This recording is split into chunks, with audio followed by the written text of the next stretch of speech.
ต้นเป็นที่พึ่งของต้นต้นตายห้ามต้นเข้าป่ามีความหมายว่าแนวใดเฮาลองมาฟังและวิเคราะห์นำกันเนาะคือที่ผ่านมาอาจารย์เคยได้ยินแต่คำที่ว่าต้นเป็นที่เป็นที่พึ่งแห่งต้นหรือว่าต้นเป็นที่พึ่งของต้นเนาะหมายความว่าเฮาต้องได้พึ่งพาตนเองและบ่เพิ่งพาคนอื่นเนาะอันนี้ก็บ่ได้หมายความว่าเฮาเกิดมาเฮายังน้อยหากก็เกิดมาอายุ4-5 เดือน1 ปี2 ปีเฮาสิเพิ่งพาตนเองได้แต่หมายถึงคนที่ว่า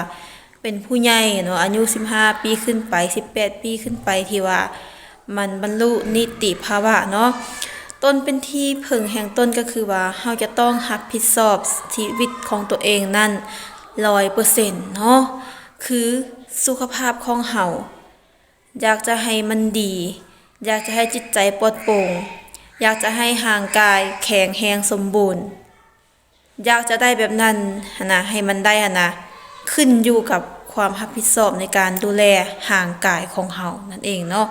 บ่ขึ้นกับผู้อื่นเลยบ่เกี่ยวกับคนอื่นเลยเพราะมันเป็นร่างกายของคนเฮาเนาะแล้วทางด้านการงานของเฮาก็คือการเฮ็ดเวียกงานของเฮาเนาะก็คือมันสิ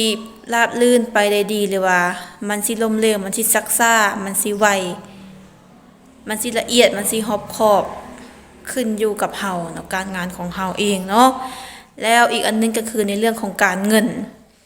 คือว่าหั่นแหละคันว่าเฮาบรรลุนิติภาวะเฮาเป็นผู้ใหญ่แล้วจะต้องได้รู้จักหาเงินเองเนาะการเงินของเฮาสิเป็นหนี้หรือว่าเฮาสิมีเงินใช้จ่ายหลายน้อยขึ้นอยู่กับตัวเฮาเองเนาะขึ้นอยู่กับว่าเฮาสามารถหาเงินได้หลายส่ำใดขึ้นกับว่าเฮาได้ใช้จ่ายเงินไปแบบใดจึงเฮ็ดให้เฮามีเงินหรือว่าบ่มีเงินทุกสิ่งทุกอย่างเนาะการเงินการงานสุขภาพที่ดีเป็นความรับผิดชอบของเฮาคนเดียวเฮาจะต้องรับผิดชอบตัวเองให้ได้100%บ่ต้องคาดหวังว่าคนอื่นจะมาให้เอามาให้เฮาคนอื่นจะดูแลสุขภาพของเฮาแต่ความจริงเขาดูแลก็ส่วน1ส่วน 0.1% เหลือนั้น 99.9% ก็เป็นความรับผิดชอบของเฮาเองการเงินคือกันนะพ่อแม่แฟนผัวเมียเอาให้ก็มีน้อยเนาะต่างคนต่างพึ่งพาอาศัยกันเฮาต้องดูแลตัวเองได้ต้องเลี้ยงตัวเองให้มันได้เนาะการงานคือกันอาจจะมีเพื่อนร่วมงานหลายๆคนร่วมกันแต่ว่าส่วนที่มันเป็นของเฮานะเฮาต้องมันจะสำเร็จหรือว่าบ่สำเร็จมันจะซักซ่าหรือว่าบ่ซักซ่าแม่นขึ้นอยู่กับความรับผิดชอบของเฮาเองเนาะวันนี้ที่ว่าต้นตายห้ามต้นเข้าป่าซึ่งตัวนี้เนาะจะเฮาจะต้องได้ตีความหมายไปในทางอ้อมเพราะว่าคนเฮานะถ้าว่าตายไปแล้วบ่สามารถที่ว่าจะห้ามเอาร่างกายที่มันบ่มีวิญญาณนั้นนะไปเองได้เนาะซึ่งความจริงแล้วมันจะเป็นแนวนั้นแต่ที่ว่าต้นตายห้ามต้นเข้าป่าหมายความว่าเมื่อเฮาตายไปแล้วหั่นนะก็มีเพียงแต่ร่างกายของเฮาที่ว่าจะถูกไปฝังอยู่พุ่นนะมีแต่ร่างกายของเฮาเท่านั้นที่ไปแล้วอีกอันนึงก็คือความดีความดีหรือว่าความชั่วทุกอย่างที่มันเกิดขึ้นนะมันเป็นการกระทำอยู่ในโตวของเฮาเองคนอื่นจะบ่สามารถเฮ็ดแทนเฮาได้ทุกอย่างว่าจะเป็นเฮ็ดแทนทุกอย่างหมายความว่าเฮ็ดแทนในสิ่งที่เฮาเฮ็ดนะในสิ่งที่เป็นเฮาตัวอย่างว่าความชั่วที่นะถ้าเฮาชั่วไปคนอื่นอาจจะเฮ็ดชั่วคือเฮาบ่ได้หรือว่าถ้าเฮาเป็นคนแบบนี้เป็นคนดีน่ะเขาเจ้าก็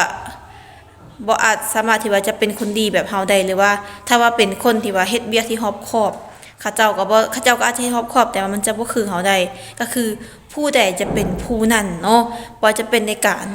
ลงมือกระทำหรือว่าในการเฮ็ดอีหยังต่างๆก็อย่านะบ่มีไผแทนไผได้เนาะฉะนั้นเนาะเฮาเกิดได้ใหญ่มาเนาะถ้าว่าบรรลุนิติภาวะแล้วเขาจะต้องแบบเรียนรู้ในการที่ว่าพึ่งพาตัวเองเนาะก็คือทุกสิ่งทุกอย่างขึ้นอยู่กับตัวเฮาขึ้นอยู่กับความรับผิดชอบของเฮาเพียงคนเดียวโดยเฉพาะก็คือชีวิตของเฮาเองนะเฮาจะต้องพึ่งพาตัวเองให้ได้ 99.9% พึ่งพาคนอื่นได้แต่จะต้องเป็นอยู่ใน 0.1% ก็คือ